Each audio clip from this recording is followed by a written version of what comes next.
ए भैया, लास्ट वाली क्लास कहां तक पढ़े थे, जरा दिखा दो तो।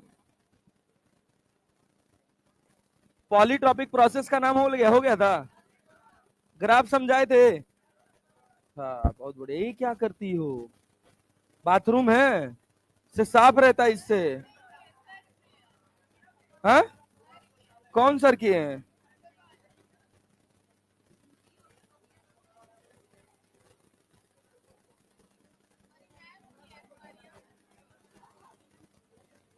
ये क्या है, क्या है ये? हैं?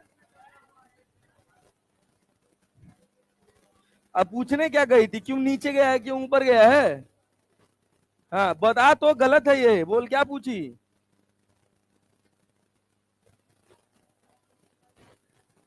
तो जो ऊपर रहेगा वो आइसोथर्मल, जो नीचे रहेगा एडियाबेटिक, बस। इक्का को कैसे रहेगा, इक्का को रहेगा तो बताइए नहीं सकते हैं। बुझ गए हैं? इक्का को पे नहीं बता पाइएगा, दो ठो चाहिए।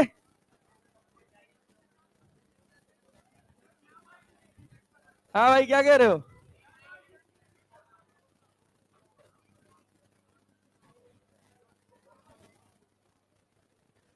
ना ना ना ना।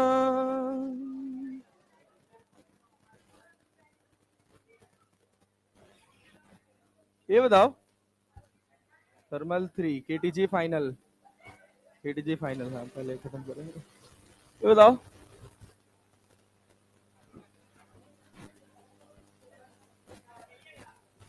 क्या जी क्या?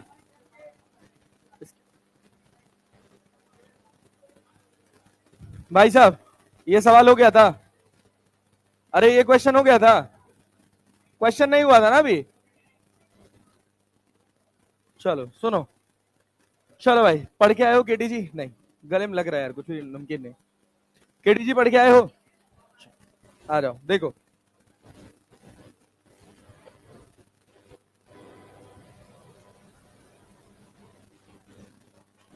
यस,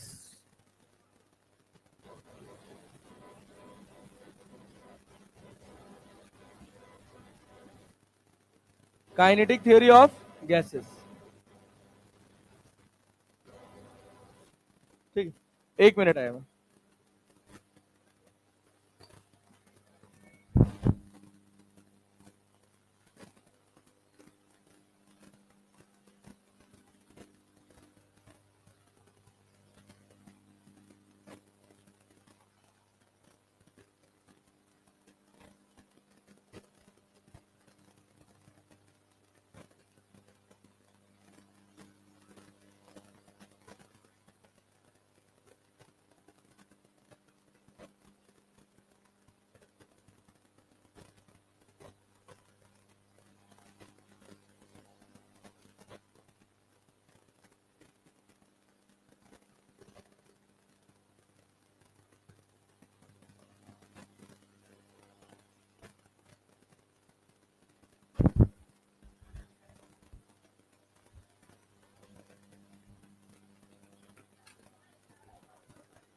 चलने दा जा देख भाई साहब, काइनेटिक थ्योरी ऑफ गैसेस। सबसे पहले आइडियल गैस की बात कर लें यार। पीवी इक्वल्स टू एन को क्या बोलते हैं अपन, क्या बोलते हैं? नंबर ऑफ मोल्स क्या होता है? Given mass upon, given mass upon number of atoms upon Avogadro, दोनों होता है क्या? अच्छा, इसको अगर ऊपर रखेगा, m बाई एम रखेगा, तो क्या पीवी बराबर अपन n की जगह m by M R T भी लिख सकते हैं यार? और p की जगह अगर देखा जाए तो क्या रो आर टी बाई एम भी लिखा जा सकता है? p बराबर, वॉल्यूम कहां चला गया? अरे वॉल्यूम नीचे गया ना भाई, तो वॉल्यूम नीचे गया तो मास अपॉन वॉल्यूम, मास अपॉन वॉल्यूम। हाँ, सारे कन्वर्जन आने चाहिए भाई साहब। ये बताइए, क्या पीवी बराबर हम N by N A into R T लिख सकते हैं? आर बाई एन ए कितना होता है? होता है ना। तो पीवी बराबर क्या भाई साहब? एन के टी। क्या ये सारे आइडियल गैस इक्वेशन याद रहेंगे? अरे हाँ ना जी, कोई दिक्कत कोई परेशानी? No sir. Ideal gas equation के बाद क्या पढ़े थे केटीजी में, याद है? क्या पढ़े थे? स्पीड्स पढ़े थे कि लॉज पढ़े थे? सारे सारे लॉज ना। सबसे पहला कौन था? Boyle's law. बॉयल्स लॉ ने क्या कहा था? बॉयल्स लॉ ने क्या कहा था कि टेम्परेचर क्या होगा? कांस्टेंट। तो pressure inversely proportional to volume. अरे क्लियर है क्या? तो मतलब P1 V1 बराबर क्या लिख सकते हो यहां से? P2 V2। क्या कांस्टेंट टेम्परेचर का ग्राफ ड्रॉ करना सिखाना है या कर लोगे? अब तो पढ़ लिए, थर्मो पढ़ लिए भाई। अब अच्छा, बॉयल्स लॉ के बाद कौन सा? Charles law. चार्ल्स लॉ ने क्या कहा था? चार्ल्स लॉ ने क्या कहा था कि वॉल्यूम क्या होगा? कांस्टेंट। कि प्रेशर कांस्टेंट? हाँ, प्रेशर होगा कांस्टेंट। तो फिर volume is directly proportional to temperature. तो implies that V1 upon V2 equals to T1 upon T2। अरे समझ गए क्या? V1 अपॉन V2 बराबर T1 अपॉन T2। कोई कष्ट, कोई समस्या? No sir. अरे भाई चल, बहुत बढ़िया, गुड जॉब। ये हो गया चार्ल्स लॉ। चार्ल्स लॉ के बाद भाई गाय लुसैक है यार, गे लुसैक मत बोला करो यार इसको। हाँ, गाय लुसैक, गाय लुसैक, वही गाय वाला गाय।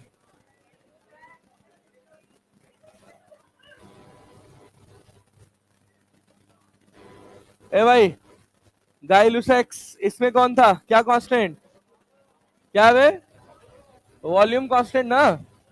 वॉल्यूम हुआ कांस्टेंट तो pressure is directly proportional to.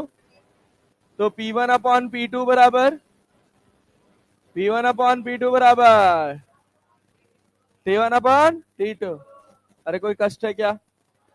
चल भाई, बहुत बढ़िया, गुड जॉब। आजा देख।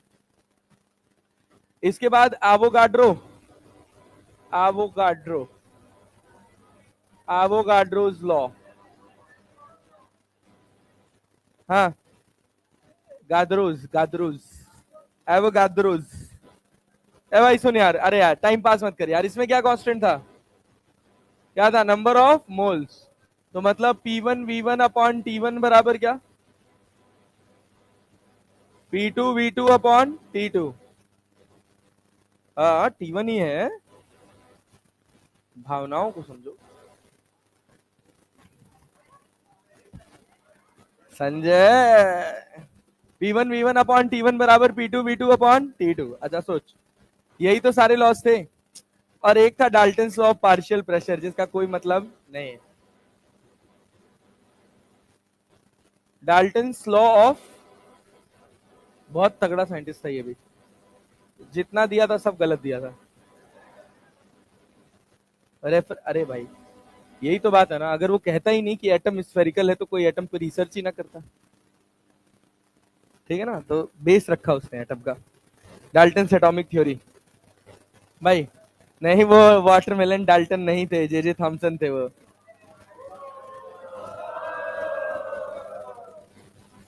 भाई नेट प्रेशर किसके बराबर जी? P1 plus P2 plus dash dash dash Pn। अरे समझ गया क्या? This is Dalton law of partial pressure. Applicable रहता है, ऐसा नहीं है कि एप्लीकेबल ही नहीं होगा। एरर चलता है उसके साथ कि इतना ऊपर नीचे हो सकता है। अच्छा, स्फेरिकल ही तो होता है एटम ना। नहीं नहीं, ये यही एक बात सही थी। Atoms are spherical in shape. यही एक बात सही थी, उसके अलावा जितनी बात कही थी सब सब गलत थी। हाँ, जैसे उसने कहा था कि एटम ही सबसे स्मॉलेस्ट एंटिटी है किसी भी सिस्टम की। इलेक्ट्रॉन प्रोटॉन न्यूट्रॉन की बात नहीं करी थी। और उसने कहा था कि एटम अंदर से पूरा भरा हुआ है। It is a solid rigid shape, Dalton ने कहा था। जे थॉमसन तो बहुत बाद में आए थे। जे थॉमसन उसी, जो सॉलिड भरा हुआ है उसी को प्लम पडिंग मॉडल बोल दिए 50 साल बाद। हमारा टिफिन आ गया। हेलो।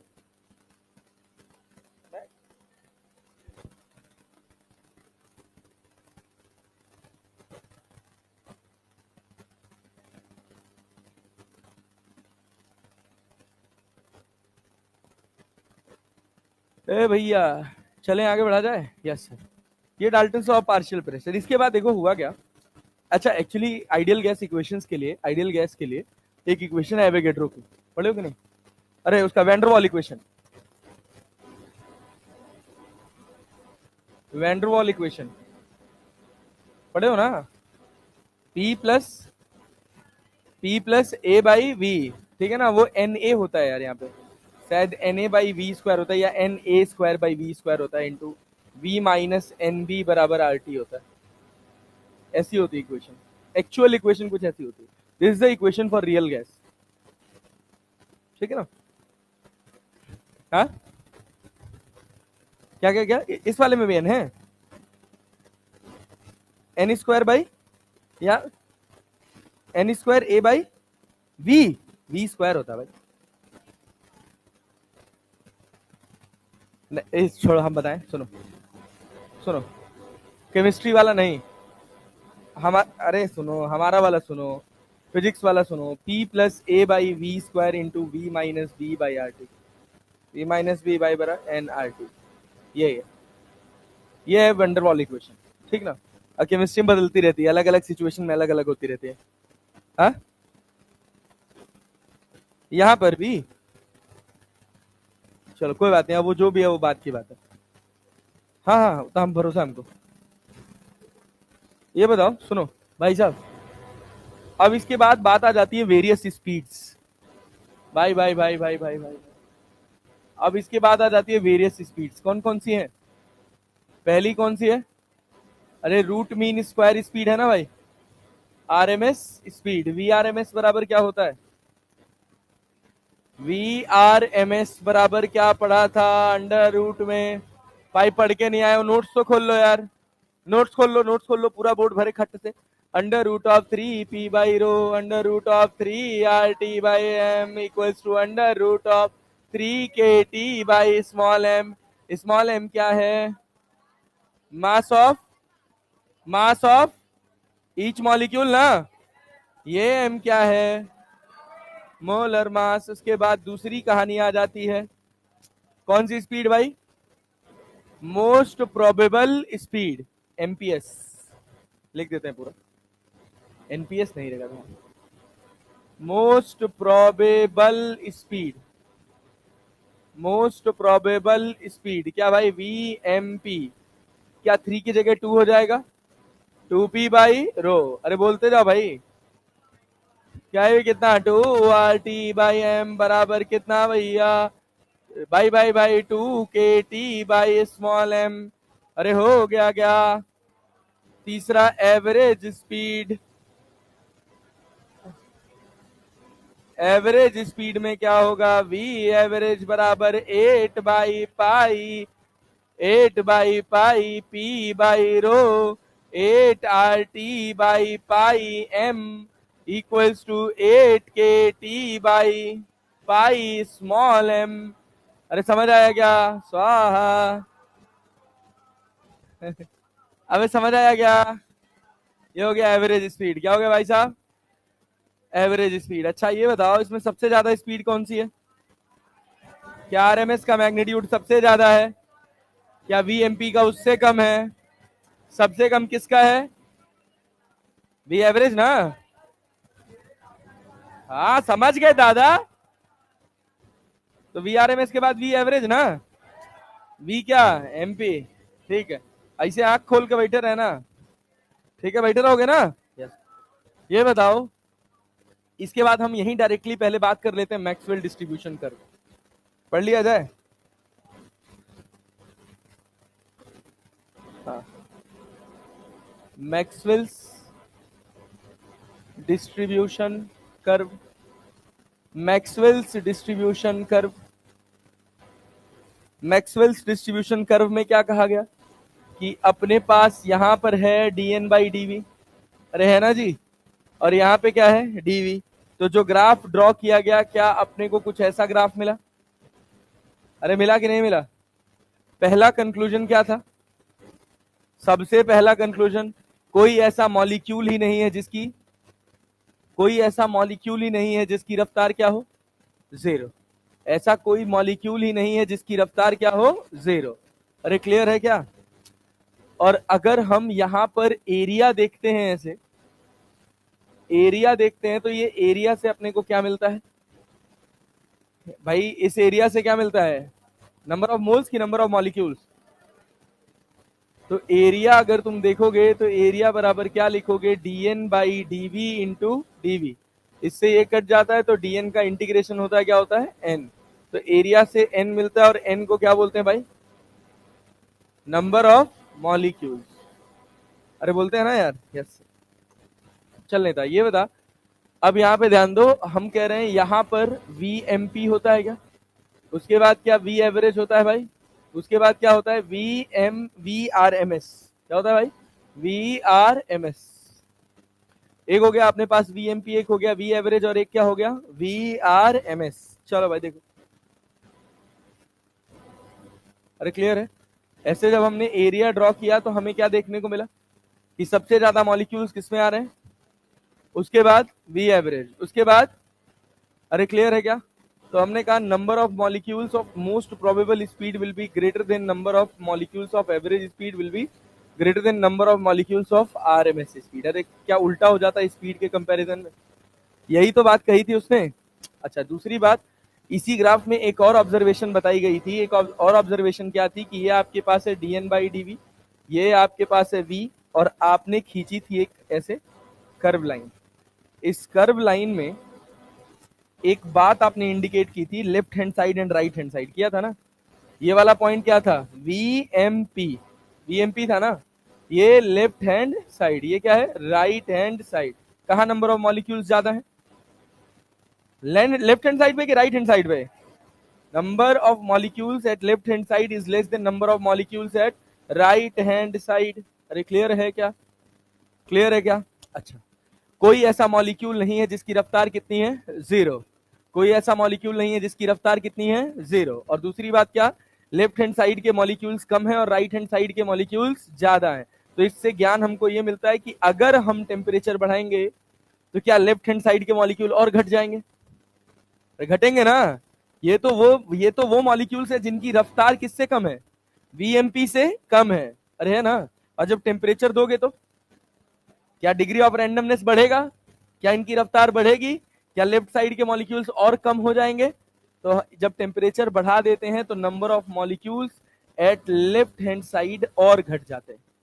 अरे क्लियर है? और right hand side, number of molecules at right hand side और बढ़ जाते हैं। तो जो जो ये कर्व होता है, वो curve becomes flatter and shifts to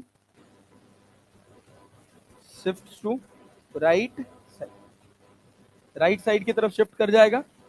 मतलब अगर हम यहाँ पे ग्राफ खींचे, इसमें ठीक है अलग ही बना देते हैं यार। देखो, ये तुम्हारे पास क्या? dn बाई dv, ये तुम्हारे पास v। तो जो पहला कर्व तुमने खींचा था इनिशियली वो ऐसा था। अरे क्लियर है? तो जो टेम्परेचर बढ़ाने के बाद कर्व आया वो आपका कुछ ऐसा आ गया। ये आपके पास क्या हो गया? सोचो, ये आपके पास हो गया T1, ये आपके पास हो गया T2। कौन बड़ा है?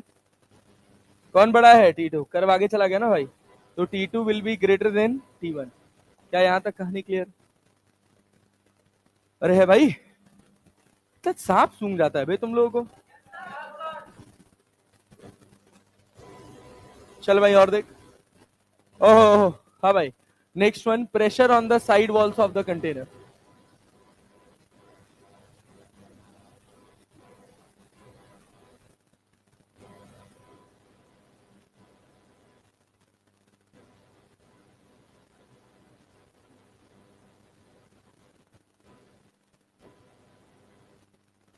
Pressure on the side walls of the container, क्या पढ़े थे? बोलो बोलो बोलो बोलो बोलो बोलो बोलो। प्रेशर बताओ। प्रेशर क्या? 1/3 इंटू रो इंटू VRMS का स्क्वायर। अरे पढ़े थे ना? अच्छा, अगर तुमको फोर्स लिखना हो तो फोर्स बराबर क्या? प्रेशर इंटू एरिया लिख सकते हो। फोर्स बराबर क्या लिख सकते हो? Pressure into area. तो ये बताओ, क्या 1/3 यहाँ पर रो की जगह क्या? डेंसिटी की जगह क्या मास अपॉन वॉल्यूम होता है? Mass upon volume. तो mass of gas upon volume, और वॉल्यूम को क्या एरिया इंटू लेंथ लिखा जा सकता है? Into V R M S का स्क्वायर और मल्टीप्लाइड बाई एरिया। क्या एरिया से एरिया कट जाएगा? तो फोर्स बराबर कितना? m/3 L into V R M S का स्क्वायर। अरे होता है कि नहीं होता है? अरे होता है ना। एक बात यहां बहुत ध्यान से सुन लीजिएगा, ये जो pressure on the side walls of the container पड़ते हैं ना, ये बताइएगा, थोड़ा दिमाग लगाएंगे तो हो सकता है आप ढंग से आंसर कर पाए। अगर मान लीजिए हम आपसे कहें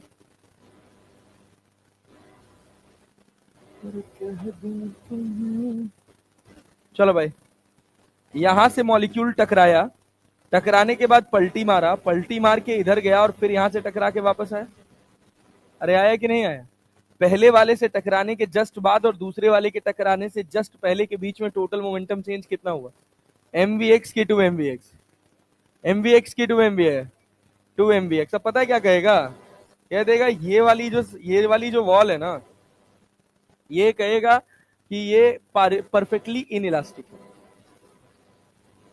परफेक्टली इन इलास्टिक मतलब जो टकराएगा उसको एब्जॉर्ब कर ले रही है, जो मॉलिक्यूल टकरा रहा है उसको एब्जॉर्ब कर ले रही। तो बताओ उस दीवार पे फोर्स लगेगा कि नहीं? फोर्स लगेगा कि नहीं लगेगा? टकराई और टकरा के एब्जॉर्ब कर ली, फोर्स लगेगा। क्यों? मोमेंटम चेंज हुआ? नहीं हुआ? नहीं हुआ। पहले मोमेंटम कितना था टकराने से जस्ट पहले? mvx था ना, और टकराने के बाद कितना हो गया? 0। तब भी तो मोमेंटम चेंज mvx का हुआ ना। फोर्स आएगा लेकिन अब आधा हो जाएगा। फोर्स आएगा बट आधा हो जाएगा, क्योंकि चेंज इन मोमेंटम आधा हो गया, तो फोर्स भी आधा हो जाएगा। आया? टकराने के बाद mvx हुआ था ना, तो टोटल चेंज 2 mvx हुआ था ना। तो जो फोर्स आया, अब अगर मोमेंटम चेंज आधा हो गया तो फोर्स भी तो आधा हो जाएगा, क्योंकि F बराबर क्या होता है? dp by dt, dp by dt। ठीक ना? तो परफेक्टली इन इलास्टिक वॉल पे momentum, perfectly inelastic wall पे क्या लिखोगे? Change in momentum reduces to half। Therefore force क्या होगा? देयरफॉर प्रेशर, देयरफॉर अरे फोर्स आधा हुआ तो प्रेशर भी तो आधा हो जाएगा। Therefore force and pressure on the side wall reduces to.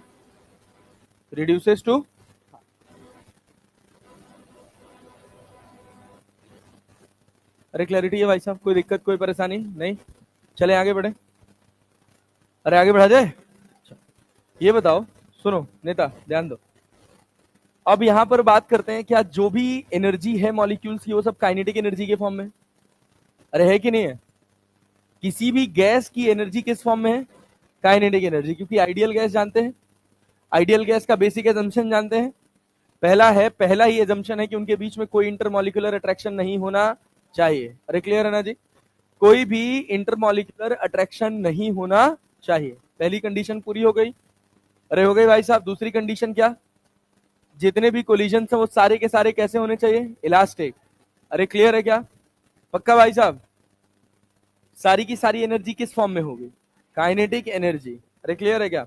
तो जब हम इस सबको पूरा पढ़ रहे थे तो यहां से हमने काइनेटिक एनर्जी निकाला था, काइनेटिक एनर्जी निकाला था 3/2 nRT निकाला था। मोनोटॉमिक गैस ही तो पढ़े थे यार, तुम्हें कुछ याद नहीं है भाई। काइनेटिक एनर्जी कितना निकाला था? 3/2 nRT, that is for a gas. अच्छा, काइनेटिक एनर्जी फिर हमने लिखा था 3/2 nRT की जगह कितना भाई? क्या 3/2 RT। ये किसके लिए लिखा था? ये किसके लिए? 1 मोल के लिए। फिर काइनेटिक एनर्जी क्या लिखा था? 3/2 kT। कैसे लिखा था, समझ आया? किसके लिए? 1 मॉलिक्यूल के लिए। क्या Na से डिवाइड कर दिया? अरे कर दिया ना। तो R/Na क्या बन गया? Boltzmann constant. अच्छा सुनना, तो यहां पर जब ये हम बोल्ट्जमैन कांस्टेंट की बात करते हैं, इस वाले फॉर्मूले की बात करते हैं, तो यहां पे आया मैक्सवेल्स एनर्जी डिस्ट्रीब्यूशन कर्व। क्या है भाई साहब? मैक्सवेल्स, बोलो बोलो बोलो, Maxwell's energy distribution curve. Maxwell's energy distribution curve, इसने क्या कहा, हर डायरेक्शन में एनर्जी कितनी रहेगी, 1/2 kT, क्या बराबर रहेगी, उसमें कोई बदलाव होने वाला नहीं है। अरे क्लियर है क्या?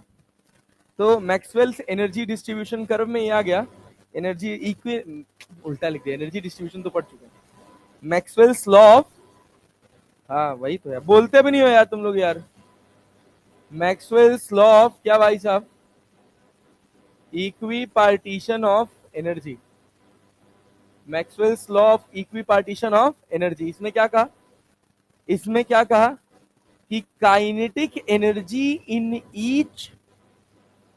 Each direction of possible direction of motion will be equal to 1/2 kT, that will be fixed, इसको कोई बदल नहीं सकता।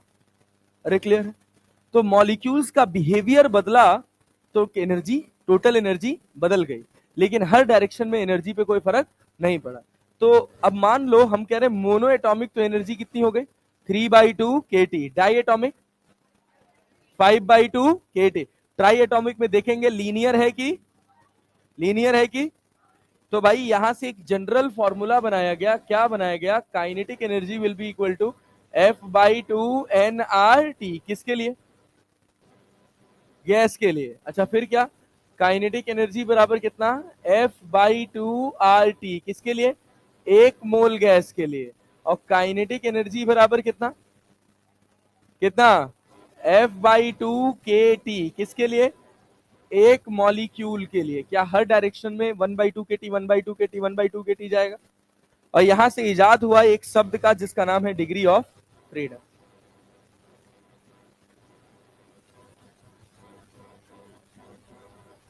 Degree of freedom, degree of freedom को डिनोट किससे किया जाता है नेताजी, एफ। अरे पढ़ लो भाई, डिग्री ऑफ फ्रीडम को किससे डिनोट करते हैं, एफ से, पक्का ना, यस सर। तो भैया अगर हम बात करें मोनो एटॉमिक का, कहीं कहीं एन भी लिखा होता है तो परेशान होना नहीं है, मोनो एटॉमिक की बात करोगे तो भाई डिग्री ऑफ फ्रीडम में बेसिकली 3 कैटेगरी है। अरे है कि नहीं है, एक जब टेम्परेचर किससे कम हो, 20 केल्विन से, एक जब टेम्परेचर किसके किसके बीच में हो, 20 केल्विन से ज्यादा और 2000 केल्विन से कम, और एक बार टेम्परेचर जब 2000 केल्विन से ज्यादा। अरे क्लैरिटी है जी। तो मोनो एटॉमिक में यहाँ कितना, 3, यहाँ कितना, 3, यहाँ भी कितना, 3। अब उसके बाद डाई की बात कर लें, डायटॉमिक में 3, 5, 7, क्या 2 वाइब्रेशनल आ जाती है, इस 5 में कितनी ट्रांसलेशनल है, 3, ट्रांसलेशनल 3, रोटेशनल 2, और इस 7 में क्या 3 बाइफर्केशन है, ट्रांसलेशनल 3, रोटेशनल 2। अरे क्लियर है ना, और वाइब्रेशनल 2, क्लियर है जी। यहां तीनों के तीनों कैसी है, ट्रांसलेशनल। उसके बाद क्या ट्राई एटॉमिक आ जाता है, ट्राई एटॉमिक में क्या 2 सिचुएशन है भाई, कौन कौन सा, कौन कौन सा, लीनियर और नॉन लीनियर, लीनियर और नॉन लीनियर। चलो लीनियर की बात करो तो, लीनियर की 3, यहाँ 5, यहाँ 7, कोई चेंज नहीं, यहाँ पे 3, यहाँ पे 6, अरे नॉन लीनियर हो गया तो 6 आ जाएगा ना, और यहाँ पे कितना, 8। अरे क्लैरिटी है, डिग्री ऑफ फ्रीडम का कॉन्सेप्ट समझ आए, बोलो। चलो अब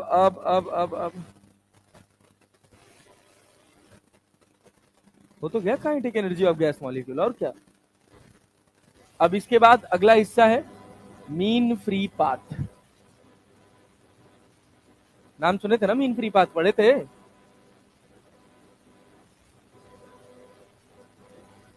नेता अपने में बताओ यार, तो हमसे पूछ लो दादा, कोनो बात हो तो, कोनो दुख कष्ट होए।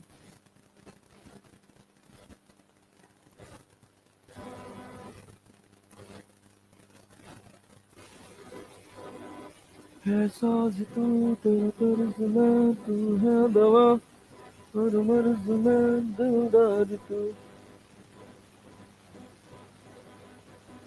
इतना देर में तो हम लाइन खींच लिए होते। हाँ हाँ कोई बात नहीं, कोई फायदा नहीं हुआ। चलो ये तो होता है, कभी कभी फेल हो जाती है। अब इसके बाद हम बात करते हैं mean free path. Mean free path, mean free path में दो कैलकुलेशन, एक थ्योरेटिकल और एक प्रैक्टिकल। अरे पहले तो ये बताओ मीन फ्री पाथ क्या होता है? अरे भाई क्या?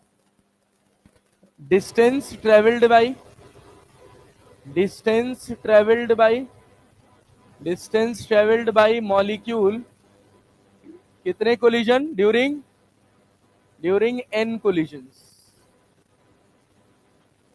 Divided by, divided by number of collisions, divided by number of collisions.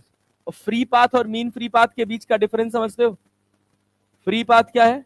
Distance between the two successive collision, लेकिन वो मीन फ्री पाथ नहीं है। मीन फ्री पाथ किसी एक मॉलिक्यूल को एक जगह से दूसरी जगह दौड़ाए, वो n कोलिजन्स किया, क्लियर है, तो उस डिस्टेंस को डिवाइडेड बाई n कर दो तो वो क्या कहलाता है? Mean free path. और यहां से अगर हम लेमडा निकालते थे तो याद करो 1/πd² n के बराबर था, 1/πd²n।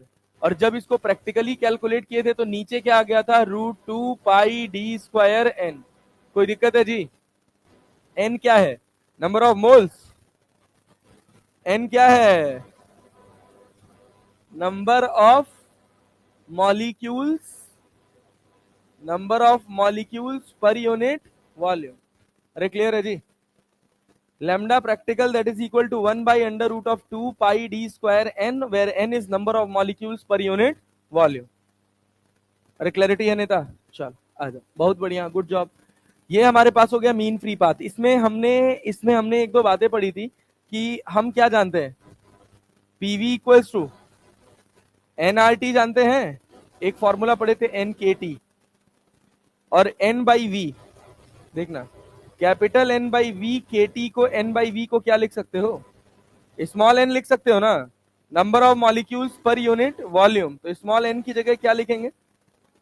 पी बाई के टी। देख रहे हो, पूरा पूरा चैप्टर पढ़ा दिया यार तुम्हें यार, क्या यार, क्या मजाक करते हो। लेमडा प्रैक्टिकल बराबर कितना? 1/√2πd², यहाँ पे कितना? पी, और ऊपर कितना? के टी।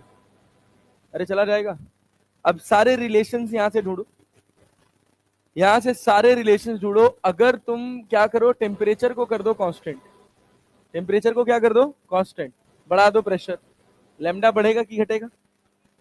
अरे अब मां मुंह घूम जाएगा। टेम्परेचर को हमने किया है कांस्टेंट, टेम्परेचर कांस्टेंट हो गया, प्रेशर बढ़ाओगे तो लेमडा प्रैक्टिकल, लेमडा प्रैक्टिकल घटेगा।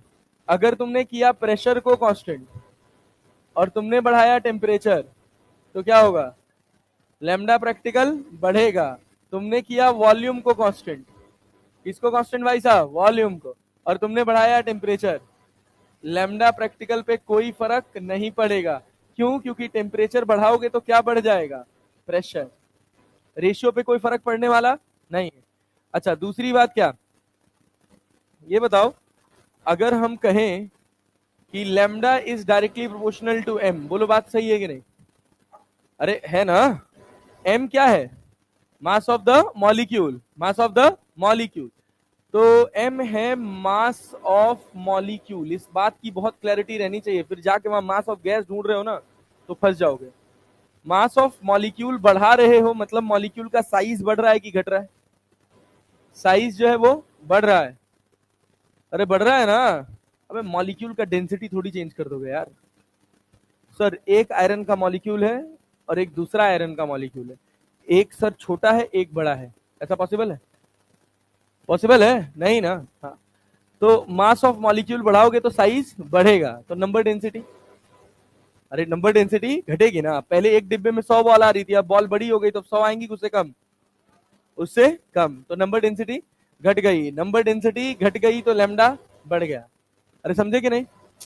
अच्छा lambda is inversely proportional to rho लिख सकते हैं, inversely proportional to rho, but इस पे नहीं लिख सकते हो, वॉल्यूम कांस्टेंट पे नहीं लिख सकते हो, या तो टेम्परेचर कांस्टेंट या तो प्रेशर कांस्टेंट। अरे क्लैरिटी है ना? तो बेसिकली टेम्परेचर कांस्टेंट पे ही डिफाइन होता है। जब टेम्परेचर कांस्टेंट होगा तो pressure is directly proportional to rho. अरे है ना? तो रो बढ़ाओगे तो क्या होगा? तो प्रेशर बढ़ जाएगा, प्रेशर बढ़ जाएगा तो लेमडा घट जाएगा। ये था पूरा मीन फ्री पाथ। अरे क्लियर है ना? This is the whole kinetic theory of gases. Now इसके बाद नेक्स्ट पार्ट में चलते हैं, इसमें नेक्स्ट पार्ट में चलते हैं अपन। क्या?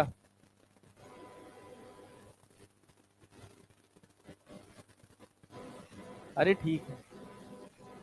हाँ भाई, कौन सा वाला? क्या कह रहे हो? हाँ, अब हमारा मुंह घूम जाए, पढ़ा है। अरे उस तेरा गलती नहीं है, कोई लोग केटीजी में पढ़ाते हैं, कोई लोग थर्मो में पढ़ाते हैं, मैं थर्मो में पढ़ाता हूँ, रिलेटेबल लगता है, ठीक है ना? वैसे फिर फॉर्मूला याद करते रह जाएगा सर, सीपीसीबी वाला। ए भैया सुनो, थर्मोडायनेमिक्स। थर्मोडायनेमिक्स सिस्टम क्या होता है जानते हो? अरे सिस्टम, सिस्टम इसको क्या बोलते हैं? बाउंड्री। और इसको क्या बोलते हैं?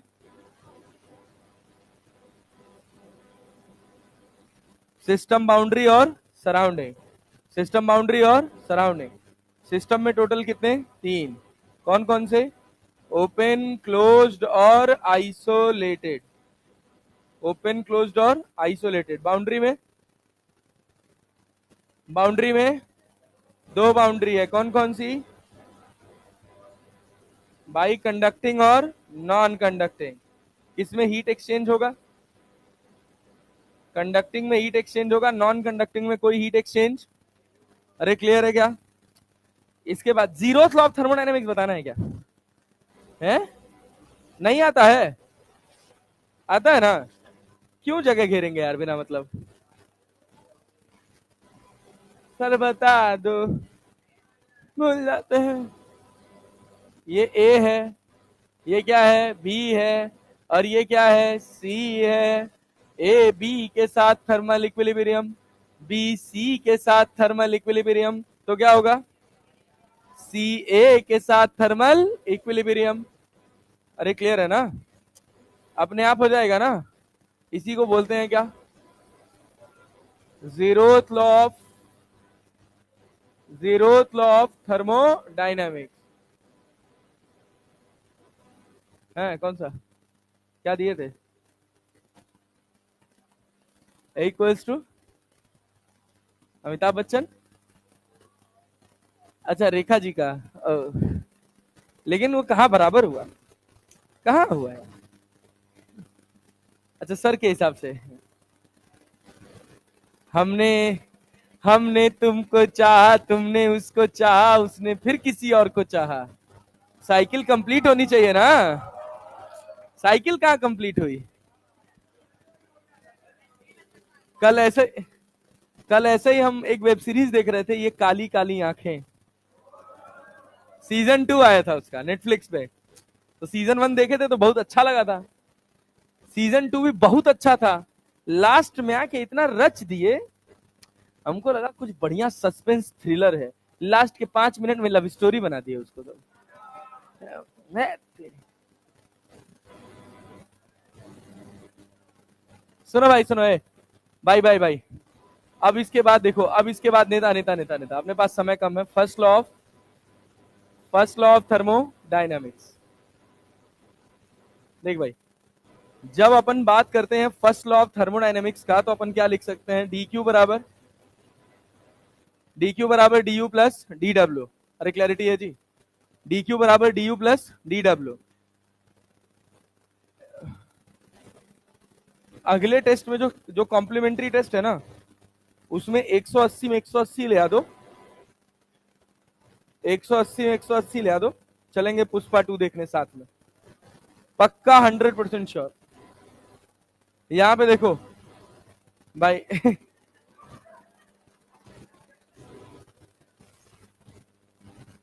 जा बेवफा जा। ए भाई ये सुनो,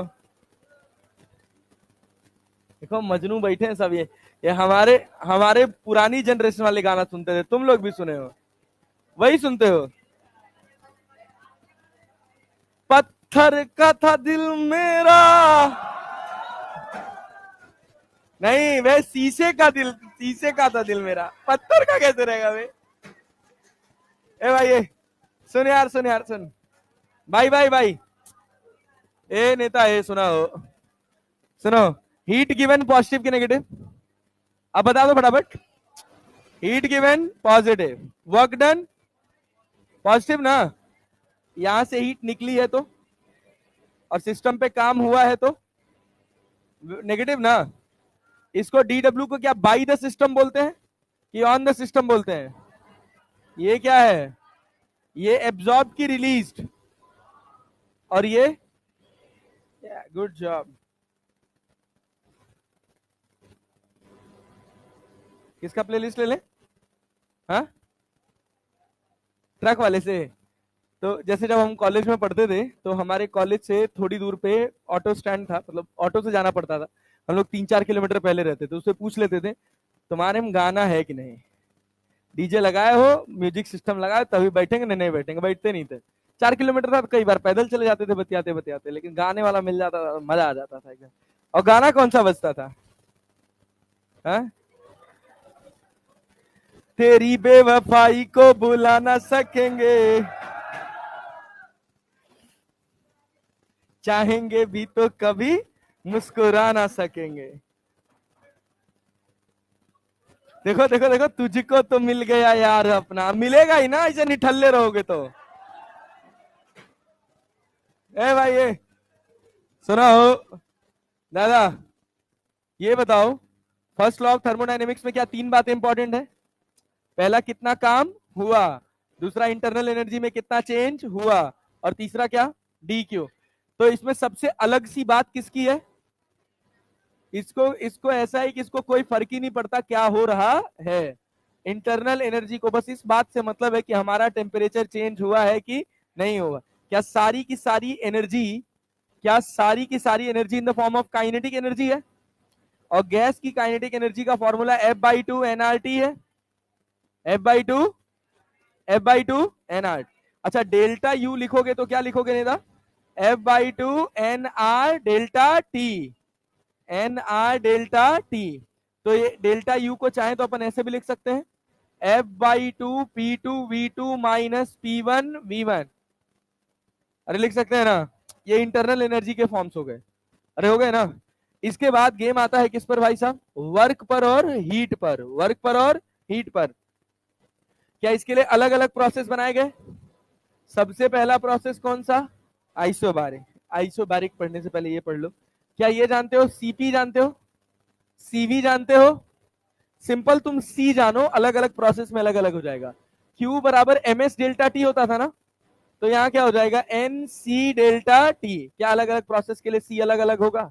बस इतनी सी बात जाननी है अपने को। एन सी क्या है? स्पेसिफिक हीट की मोलर स्पेसिफिक? क्या यहाँ एन लग गया ना भाई? अरे लग गया ना? अरे पक्का ना जी? तो ये तुम्हारे पास क्या हो गया? Molar heat capacity, specific heat capacity. हाँ, ये बताओ नेता नेता नेता, तो सी बराबर यहां से क्या लिख सकते हो? Q by N delta T. क्या ये बदल सकते हो? चलो भाई आजा। अलग अलग प्रोसेस में क्या सी अलग अलग हो जाएगा? सबसे पहला प्रोसेस अपना कौन सा है? आइसोबारिक। आइसोबारिक का मतलब क्या कांस्टेंट भाई? आइसोबारिक का मतलब क्या constant? Pressure. Pressure is constant, pressure is, अरे पक्का ना जी? Yes sir. प्रेशर कांस्टेंट है मतलब volume is directly proportional to temperature. क्या V1 T1 upon V1 upon V2 बराबर T1 अपॉन T2 लिख सकते हैं? क्या इसका ग्राफ ड्रॉ करने आएगा जी? अरे आएगा। यहाँ पे प्रेशर, यहाँ पर वॉल्यूम, इनवर्सली प्रोपोर्शनल। हाँ, क्या करेंगे? सीधा। हाँ, बहुत बढ़िया, गुड जॉब। यहाँ वॉल्यूम टेम्परेचर, क्या सीधी लाइन पास करेगी? प्रेशर टेम्परेचर भी ड्रॉ कर सकते हैं, क्या होगा? सीधी लाइन। अरे होगा ना जी। वर्क डन की बात करो, किसी भी प्रोसेस में अपने को 2 बातें ध्यान देनी है, कितना वर्क आएगा और कितना हीट जाएगा। क्लियर है ना? टेम्परेचर चेंज होता इंटरनल एनर्जी आएगा, टेम्परेचर चेंज नहीं हुआ तो इंटरनल एनर्जी नहीं आएगा। अरे क्लियर है क्या? तो आइसोबारिक में प्रेशर कांस्टेंट है तो टेम्परेचर चेंज हो रहा है कि नहीं हो रहा है? हो रहा है। तो डेल्टा यू बराबर क्या लिखोगे? F/2 nR डेल्टा टी लिखोगे ना। और वर्क डन बराबर क्या पीडीवी होता है भाई? अरे होता है ना। तो ये क्या हो जाएगा? प्रेशर तो कांस्टेंट है, V2 माइनस V1 इसको क्या अपन ऐसे लिख सकते हैं, nR T2 माइनस T1, मतलब nR डेल्टा T। तो हीट सप्लाई की बात करी जाए, dq बराबर तो क्या अपन du प्लस dw जानते हैं यार। तो dq कितना है, F/2 nR डेल्टा T, और dw क्या है, nR डेल्टा T। तो क्या अपन ऐसे लिख सकते हैं, F/2 प्लस 1 nR डेल्टा, क्या ये dq आ गया जी। This is the heat supplied in कौन सा process, heat supplied in isobaric process. अब सोच, अब तुझे सीपी चाहिए इसका, तो डी क्यू की जगह क्या लिख देगा, डी क्यू की जगह क्या लिख दोगे, एनसी की एनसीपी, एनसीपी डेल्टा टी, ये किसके बराबर हो गया, F/2 plus 1 into N R delta T, R delta D, sorry N delta T चला जाएगा क्या, बोल भाई बोल भाई बोल भाई जल्दी बोल भाई, N delta T, N delta T चला जाएगा, सीपी बराबर कितना आ जाएगा भाई, F/2 प्लस 1 इंटू आर। अब सोच अगर मैं तुझे अलग से सीपी सीवी सिखाता ना, तो उसे मैं नाचता रहता, कभी रिलेट ही नहीं कर पाता कि हुआ क्या, कैसे आया सीपी और सीवी। अरे समझ पाए। इसके बाद अगला प्रोसेस कौन सा भैया, अगला प्रोसेस कौन सा, आइसोकोरिक। चलो आओ देखो,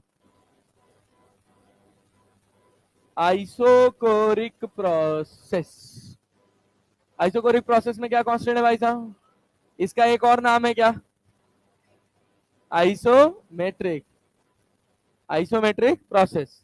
वॉल्यूम कांस्टेंट है, मतलब pressure is directly proportional to temperature. अरे है कि नहीं है, अरे है ना भाई।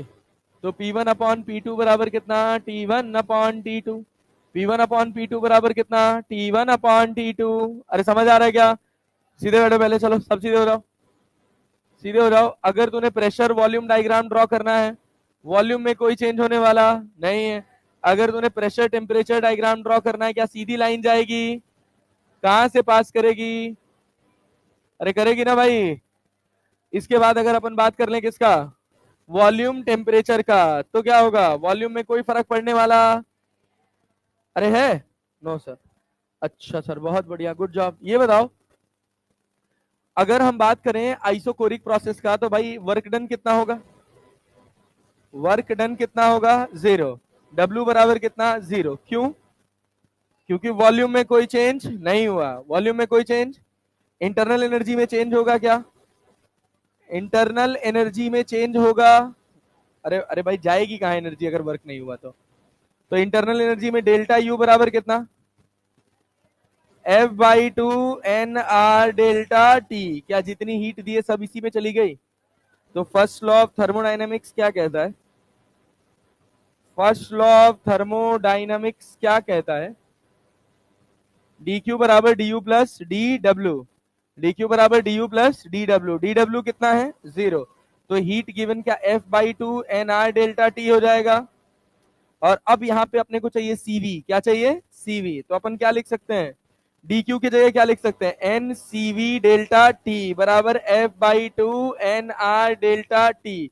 क्या n डेल्टा टी से n डेल्टा टी जाएगा, CV का वैल्यू F/2 R आएगा, आएगा। अरे CP कितना आया था जी, F/2 R प्लस R, यही तो आया था ना, वही वाला फॉर्मेट लिखो, पिक्चर में सेट होता है। F/2 plus 1 into R। अब देखो CP माइनस CV अगर तुम यहां से करोगे तो क्या मिलेगा, R। आ गया कि नहीं, CP माइनस CV क्या आ गया, R। अच्छा इसके बाद अगला प्रोसेस, अगला प्रोसेस कौन सा भाई साहब, आइसोथर्मल, उसके बाद एडियाबेटिक, उसके बाद फिर पॉलीट्रॉपिक। आइसोथर्मल में क्या कांस्टेंट है भाई, आइसोथर्मल प्रोसेस में टेम्परेचर क्या है, कांस्टेंट। तो प्रेशर इज डायरेक्टली प्रोपोर्शनल कि inversely proportional, pressure is inversely proportional to volume. यहां पे लिखा तूने प्रेशर और यहां पे लिखा तूने वॉल्यूम, क्या इनवर्सली प्रोपोर्शनल का ग्राफ होगा, अरे होगा कि नहीं होगा, यस सर, क्लियर है ना। अच्छा दूसरी बात ये बताओ, अगर ऐसे लाइन खींचे तो एक्सपेंशन है कि कंप्रेशन, कंप्रेशन, वॉल्यूम बढ़ा है कि घटा है, वॉल्यूम बढ़ा है तो एक्सपेंशन, वॉल्यूम घटेगा तो, वॉल्यूम घटेगा तो कंप्रेशन, यहां पे बढ़ रहा है ना। हाँ ये बताओ, अगर हम तुमसे कहे कि ये है प्रेशर और ये है टेम्परेचर, क्या सीधी लाइन चली जाएगी? हम कह रहे हैं ये है वॉल्यूम, ये है टेम्परेचर, क्या तब भी सीधी लाइन जाएगी? टेम्परेचर में कोई चेंज होने वाला नहीं। आइसोथर्मल प्रोसेस में टेम्परेचर क्या है? कांस्टेंट। तो क्या इंटरनल एनर्जी लिख लें? चेंज इन इंटरनल एनर्जी कितना होगा? इंटरनल एनर्जी पे कमेंट करोगे तो डेल्टा यू कितना हो जाएगा? 0, क्योंकि T1 बराबर क्या होगा? T2। क्लियर है क्या? और वर्क डन की बात करते हैं, DW बराबर तो क्या लिखते हैं? nRT natural log V2 upon V1, nRT natural log P1 upon P2। अरे बात समझे? मैं DW इस वजह से लिखता हूं, इसको आप चाहे छोटा वर्क समझो चाहे बड़ा वर्क समझो, क्लैरिटी है ना? तो DW बराबर क्या हो गया? nRT natural log V2 upon V1 या nRT natural log P1 upon P2। अच्छा, दूसरी बात हम क्या जानते हैं कि जितना हम हीट दिए हैं क्या सबका काम हो जा रहा है? DQ बराबर क्या हो गया? DW। क्यों? DU कितना है? 0। तो कितना हीट दिए? कितना हीट दिए? nRT natural log V2 upon V1 equals to क्या? nRT natural log P1 upon P2। कोई सिस्टम कितनी हीट दे सकता है या कोई सिस्टम कितनी हीट ले सकता है, ये इस बात पर डिपेंड करेगा कि उस सिस्टम का टेम्परेचर क्या है। आइसोथर्मल है ना, तो टेम्परेचर तो चेंज होगा नहीं। यहीं से उठाया गया कार्नोट साइकिल, इसी आइसोथर्मल एक्सपेंशन और आइसोथर्मल कंप्रेशन से उठाया गया कार्नोट साइकिल। अभी सब जरूरत पड़ेगा। तो यहां हो गया तुम्हारे पास क्या? DQ is directly proportional to T। अच्छा ये बताओ, क्या DQ बराबर यहां पर तुम क्या लिख सकते हो? NC डेल्टा T होता है ना, तो NC iso delta T, Q बराबर NC डेल्टा T तो पढ़े हो ना? क्या टेम्परेचर में कोई चेंज हुआ? तो डेल्टा T कितना हो गया? 0। तो 0 जब डिनोमिनेटर में जाएगा तो C आइसो क्या हो जाएगा? इनफाइनाइट। क्यों? क्योंकि डेल्टा T क्या है? 0, इनफाइनाइट। 0 लिख दिए हैं। अरे क्लैरिटी है? सी आइसोथर्मल क्या हो जाएगा? इनफाइनाइट। पल्ले पड़ा? समझ आया? Yes sir. चल आजा और देखो। नहीं लिख सकते, नहीं लिख सकते। कैसे लिख दोगे? पीवी डिफाइन कहां होगा? पीवी डिफाइन कहां होगा? टेम्परेचर ही तो डिफाइन है ना इस पूरे प्रोसेस में कि कांस्टेंट है। तो समझे ना? पीवी किस जगह का लिखोगे? पीवी कहीं भी पीवी थोड़ी बराबर हो जाएगा। यहाँ पीवी अलग होगा, यहाँ पीवी अलग होगा। क्लैरिटी है ना? ये वेरिएशन चल रहा है, तो तुम जब पीवी लिखोगे तो किस पॉइंट का पीवी लिखोगे? उस पॉइंट को डिफाइन करना पड़ेगा ना। इसी वजह से अपन क्या बोलते हैं कि इट इज आइसोथर्मल प्रोसेस और सिंपल एनआरटी। या तो तुम पॉइंट 1 को डिफाइन करोगे तो यहां लिखना पड़ेगा कि P1 V1, पॉइंट 2 पे डिफाइन करोगे तो क्या लिखोगे? P2 V2। अदरवाइज तुमको ना तो प्रेशर का ज्ञान होगा ना तो वॉल्यूम का। वैसे फॉर्मूला यूज करके क्या फायदा होगा? चलो अब इसके बाद अगले हिस्से में चलते हैं भाई। अगला हिस्सा कौन सा प्रोसेस है? और एडियाबेटिक ही तो है यार। Adiabatic process. एडियाबेटिक प्रोसेस में क्या होता है भाई? बोलो बोलो बोलो बोलो। हाँ हाँ, क्या क्या है? कोई हीट सप्लाई होगा, DQ बराबर कितना? 0। और इसका इक्वेशन क्या है? PV की power gamma equals to constant. अरे क्लियर है क्या? और दूसरी इक्वेशन P की पावर 1 माइनस गामा T की power gamma equals to constant. एक और कितना? TV की पावर गामा माइनस 1 बराबर क्या भाई साहब? कांस्टेंट। गामा को क्या बोलते हैं? Adiabatic constant. गामा को क्या बोलते हैं? Adiabatic constant. Adiabatic constant. तो गामा बराबर क्या हो गया भाई साहब? बोलो बोलो बोलो बोलो, करो याद होगा। गामा बराबर CP/CV। तो गामा को क्या CP अपन जानते हैं? F/2 plus 1 R। और CV कितना? क्या R से R कट जाएगा? F/2 से F/2 और 1 प्लस, मतलब 1 प्लस पलट जाएगा तो कितना हो जाएगा? 2/F। ये तुम्हारे पास गामा आ जाएगा। अरे क्लियर है? तो यहां से हमने गामा निकाला किसका? मोनो का। मोनो का गामा कितना? 1 प्लस 2/3। 3 1 का 3, 3 2 5, 5/3, 1.667, 1.67। Gamma of dia, gamma of dia 1 plus 2/5। 5 1 में 5 2 7, 7/5, 1.4, 4 4 4। हाँ 4.6 नहीं होगा, 1.4 होगा एग्जैक्ट भाई साहब। 14×5 = 70, 14×5 = 70 होता है ना। अरे 5 × 5, 5×2 = 7, 7/5 क्लियर है ना। 70/5 कर दो, 14×5 = 70, 1.4। गामा ऑफ ट्राया एटॉमिक में, गामा ऑफ डाया में इसको क्या मैं गामा ऑफ ट्राया लिख सकता हूं। कौन सा ट्राया भाई, कौन सा, लीनियर ना। अरे क्लियर है भैया। गामा ऑफ ट्राया कितना होगा भाई, ट्राया एटॉमिक भाई 1+2/6, मतलब 6 × 6 2 8/6, मतलब 4/3, मतलब क्या 1/3, 1.33। क्या सबसे कम गामा इसी का है 1.3। अरे है ना, यस सर। सुनो अब नेता ये बताओ ध्यान से, यहाँ पे तुम्हारे पास प्रेशर और यहाँ पे तुम्हारे पास है वॉल्यूम, तो प्रेशर वॉल्यूम डायग्राम क्या ऐसे खींचेगा। अरे खींचेगा कि नहीं खींचेगा, खींचेगा ऐसे। लेकिन जब तक आइसोथर्मल इसके साथ नहीं होगा तब तक आप डिफाइन नहीं कर पाएंगे कि ये एडियाबेटिक है और ये आइसोथर्मल। तो हम एक ग्राफ खींच के दे दें और आपसे कहें कि पहचानिए कौन सा आइसोथर्मल है कि एडियाबेटिक, तो आप कभी पहचान नहीं सकते। अरे क्लियर है ना। तो ये हो गया आपके पास प्रेशर वॉल्यूम डायग्राम। क्या हो गया भाई साहब, प्रेशर वॉल्यूम डायग्राम। इसका वीटी ड्रॉ नहीं कर पाएंगे, क्लियर है ना। देख रहे हैं ना कितना कॉम्प्लेक्स इक्वेशन बन रहा है। तो इतने से हमारा काम चल जाता है। अच्छा दूसरी बात क्या है, दूसरी बात क्या है, अगर हम इसमें बात करें वर्क डन का, किसका भाई साहब, वर्क डन का। पहले इंटरनल एनर्जी पे कमेंट कर देते हैं। इंटरनल एनर्जी क्या है भाई, इंटरनल एनर्जी क्या है बोलो। अरे टेम्परेचर चेंज होगा ना, कोई हीट नहीं आई लेकिन इंटरनल एनर्जी में चेंज होगा। तो डेल्टा यू बराबर क्या लिखोगे, F/2 NR डेल्टा टी। क्या वर्क भी होगा, अरे वर्क नहीं होगा, अरे होगा ना। तो वर्क निकालने के लिए क्या लिखोगे, dq प्लस डी dq बराबर du प्लस dw। dq कितना 0, तो du प्लस dw, तो dw बराबर कितना du के माइनस du ना। तो dw बराबर क्या मिल गया तुमको, F/2 NR। यहाँ क्या लिख ले, T1 माइनस T2। F/2 को क्या गामा -1 लिखा जा सकता है, अरे कल ही पढ़ाए थे भैया।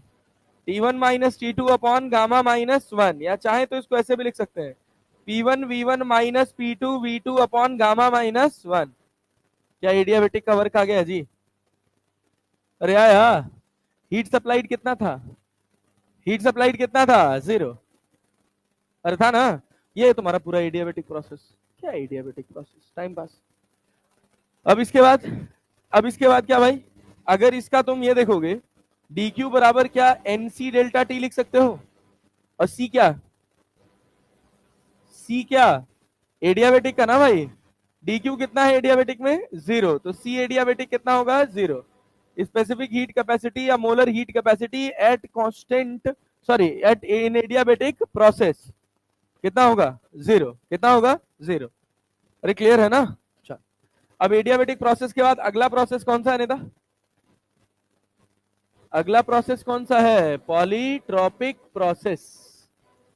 पॉलीट्रॉपिक प्रोसेस, पॉलीट्रॉपिक प्रोसेस क्या कहता है, पीवी की power x equals to constant, PV की power x equals to constant. सुन सुन ध्यान से, पॉलीट्रॉपिक प्रोसेस कह रहा है पीवी की power x equals to constant. क्या बना यहां से, यहां से क्या बना भाई, चलो वही वाला रिलेशन इसका भी बना दे, पीवी की power x equals to constant, या p की power 1 minus X into T की power x equals to constant, या टी v की पावर x माइनस 1 बराबर कांस्टेंट की, क्योंकि है तो कौन सी गैस, आइडियल गैस ही है ना यार। हाँ। सुनना, अब यहां पर अगर हम यहां पर आगे अगर हम बात करें पॉलीट्रॉपिक प्रोसेस में, तो इस प्रोसेस में हमारे पास फिर वही दो बात इंपॉर्टेंट हो जाएगी कि हमने कितना हीट दिया और कितना वर्क हुआ। इंटरनल एनर्जी को कोई फर्क पड़ता नहीं है, वो क्या रहेगा, टेम्परेचर चेंज हुआ तो सिंपल क्या लिखोगे, F/2 NR delta T. du बराबर क्या लिखोगे, F/2 NR डेल्टा टी। अच्छा यहां पर जब dw लिखा जाता है, क्या लिखा जाता है dw, तो वही वाला चलता है एडियाबेटिक वाला। क्या F/2 नहीं रहेगा, बस गामा -1 वाला रिलेशन क्या था, NR T1 माइनस T2 था ना, अरे था ना। तो यहां पता है क्या होगा, NR T2 minus T1 upon क्या 1 minus x, NR T2 minus T1 upon 1 minus x. Last वाली क्लास में इसकी डेरिवेशन भी कराई थी। कराई थी ना जी, यस। अब सुनना, ये डी डब्ल्यू हो गया। अब हमारा तीसरा कर्तव्य क्या, डी क्यू लिखना है। डी क्यू लिखना है ना, तो D U plus D W. D U को क्या लिखेगा भाई, F by two. F by two को क्या N R delta T upon gamma minus one लिख सकते हैं। F by two gamma minus one के बराबर है ना, ये बताना है कैसे। One plus two by F बराबर गामा है ना, तो टू बाई एफ बराबर gamma minus one, F by two बराबर पलट जाएगा। डी यू बराबर कितना लिखो, क्या लिखोगे, N R delta T, common कर लें तो क्या बचेगा, one upon gamma minus one plus one upon one minus X. समझ गया क्या, ये तुम्हारे पास हो गया हीट सप्लाई। वैसे ये सब कभी पूछा नहीं जा गया है आज तक कभी नीट के इतिहास में। जेई एडवांस में जितने भी सवाल थर्मोडायनेमिक्स के पूछे गए हैं प्रोसेस से, सब पॉलीट्रॉपिक से हैं आज तक, सब पॉलीट्रॉपिक से आते हैं, क्योंकि ये जनरलाइज्ड फॉर्म है। उल्टा पुल्टा लिख देते हैं, एक बार तो लिख दिया था यहाँ इसके पावर 999 और इसकी पावर 165 166 लिख दिया था, और फिर सॉल्व करके बनाना था, सिमेट्री बनानी थी। वो एक्चुअली वो मल्टीपल का पावर जा रहा था, दोनों में से कॉमन होके बन रहा था, और कांस्टेंट पे जाएगा तो कोई फर्क पड़ेगा नहीं। तो अच्छा सवाल था, बहुत अच्छा सवाल।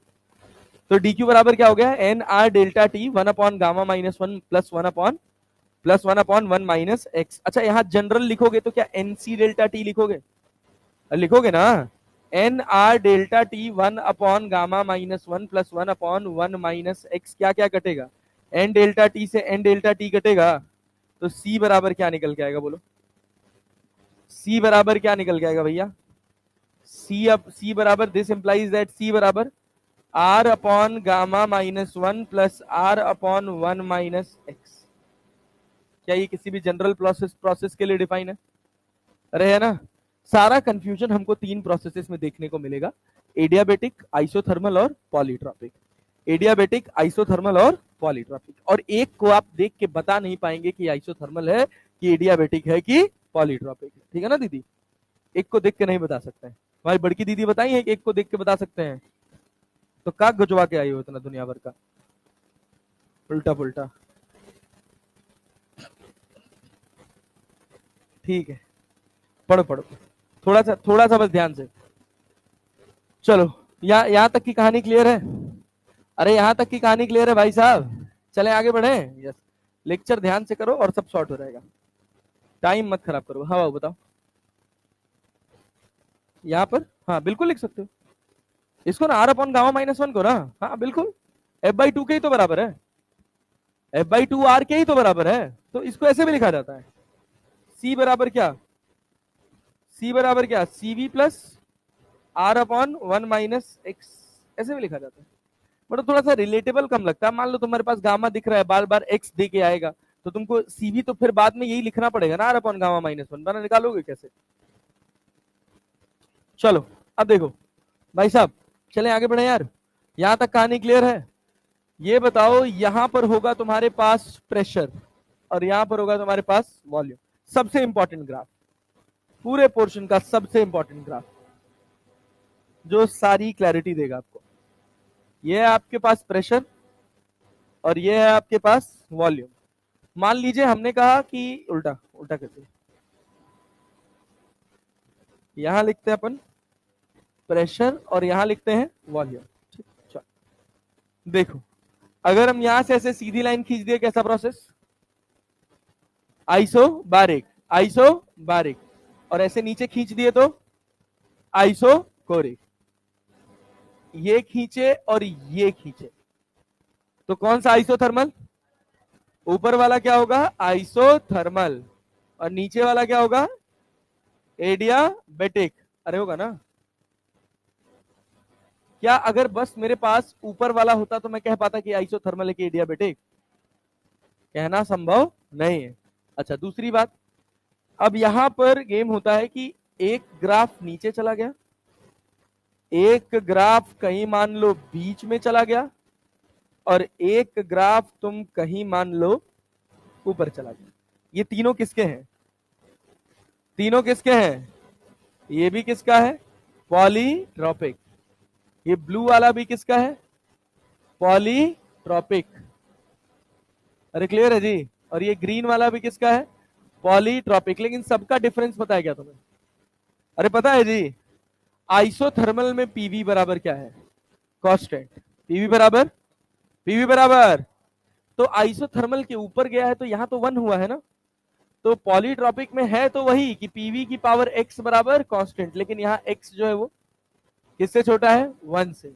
और इस पॉलीट्रॉपिक प्रोसेस में x 1 से बड़ा है और किससे छोटा है, गामा से, y नहीं गामा, 1 से बड़ा है और गामा से छोटा है। गामा क्या है, एडियाबेटिक कांस्टेंट। गामा क्या है, और यहाँ पॉलीट्रॉपिक प्रोसेस यहाँ क्या है भाई, गामा से बड़ा है, x जो है वो गामा से बड़ा है। क्या तीनों बात क्लियर है जी, अरे तीनों बात क्लियर है, यस सर। अच्छा और बता दो, अगर हम कहें ये प्रेशर है, हम कहें ये वॉल्यूम है, ये दो ग्राफ है, ये दो ग्राफ है, किसका टेम्परेचर ज्यादा, ऊपर वाले का कि नीचे वाले का, ये T1 और ये क्या T2, तो T1 बड़ा होगा किससे, T2 से, T1 बड़ा होगा किससे, T2 से। समझ गए, समझ पाए, यस सर। चलिए बहुत बढ़िया, गुड जॉब। ये थी हमारे पास पूरी कहानी। अब इसके बाद भाई साहब क्या बे, मोनोडाया गामा वाले में अब तो हो तो गया यार, कितनी बारी की यार। भाई गामा पे ही तो सब डिपेंड करेगा, जिसका गामा ज्यादा होगा वो कहाँ जाएगा, नीचे। गामा ज्यादा होगा तो नीचे, तो नीचे कौन सा होगा, मान लो मान लो मान लो मान लो, क्या मान लो, ये तुम्हारे पास प्रेशर और ये क्या है तुम्हारे पास वॉल्यूम। यहां पर हम तुम्हारे सामने 3 लाइन खींचे, हम कह रहे हैं तीनों एडियाबेटिक का है, कौन सा बोलो, मोना, कौन सा डाया, कौन सा पैरा।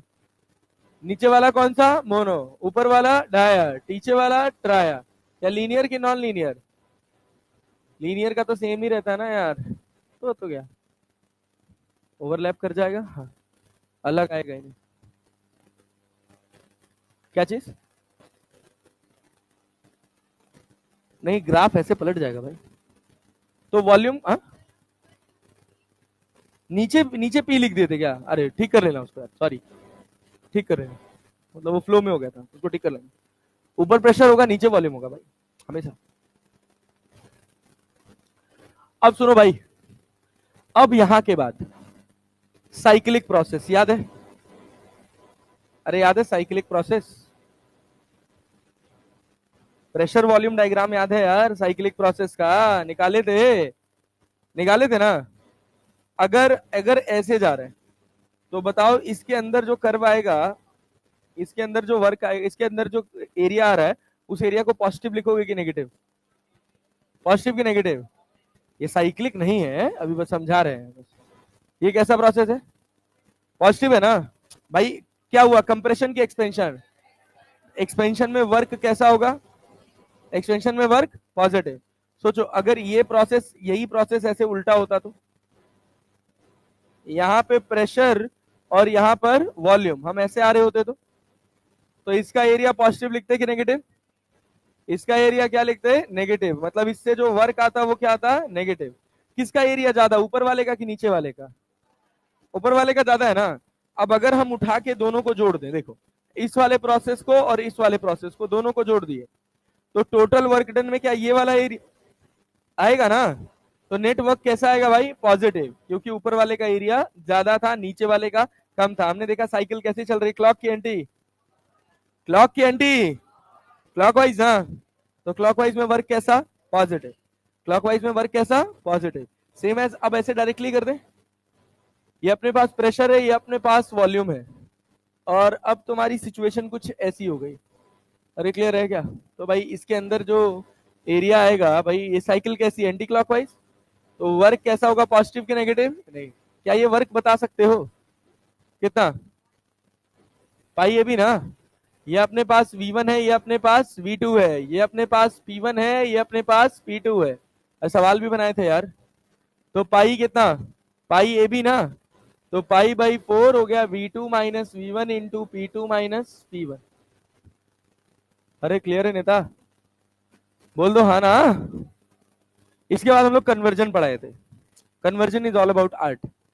कब कहो, हाँ अंदर निगेटिव होता है, क्या सो रहा था क्या बे, जब आदमी, यहाँ देख साइकिल कैसे चली है, ये एरो देख, ये एरो चली है ना ऐसे, तो क्लॉकवाइज है कि एंटी क्लॉकवाइज, एंटी क्लॉकवाइज, इस वजह से उसके अंदर का एरिया नेगेटिव। क्लियर है? यहां देख साइकिल कैसे चली है, घड़ी के हिसाब से ना, तो इसके अंदर का एरिया पॉजिटिव। बुझे? बुझ गए पक्का? बुझ गया। चलो भैया, सुनो सुनो सुनो सुनो सुनो सुनो नेता, अब इसके बाद अगला हिस्सा, अगला हिस्सा, and this is the last part. अब यहां से अपन डिटेल में पढ़ेंगे, तो डिटेल जैसा इसमें कुछ है नहीं। देखो, एक साइकिल होती है, उसका नाम होता है क्या? Carnot cycle. क्या नाम होता है बेटा जी? Carnot cycle. कार्नोट साइकिल को समझने के लिए कैस्ट्रॉल एक्टिव का ऐड देखे हो, जिसके ऊपर ऑयल आता है, ठीक है ना? वो एक इंजन होता है।